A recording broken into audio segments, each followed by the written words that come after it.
So now we're going to be getting into some of the fun stuff. We're going to be going into the fourth focal point, which is where the power is in your stroke. And I call this the umph at the front. And what it is after you set your hand up, set your arm up into that catch right here, you engage the power early and very quickly, using the wrist as your fulcrum, keeping your fingertips pointed at the bottom.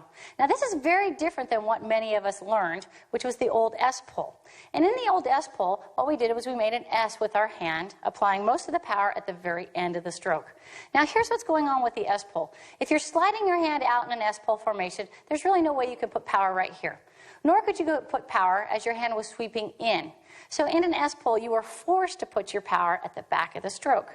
Well, in this pull, we're not going out or in. We're just pretty much going straight back, and you're able to engage your large muscle groups and engage the power quick and early right there in the stroke. So we call this the umph at the front. Once again, focusing on the wrist for the power, we engage the power early and let go right away. So Tim's going to demonstrate that on the erg.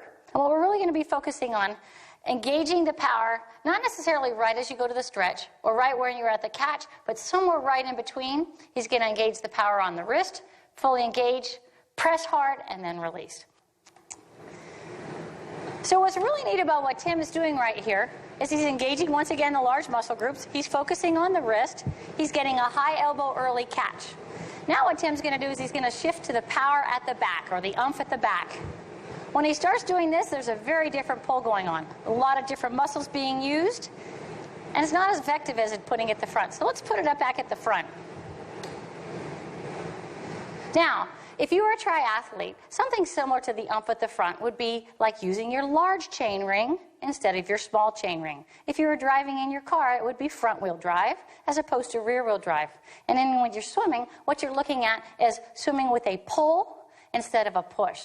And the reason why we want to stay away from a push, when Tim was demonstrating back there, is when you're in this push, you're allowing all this power to kind of get stuck at the end of your stroke, and you lose momentum and create a lot of extra drag, and consequently you slow down.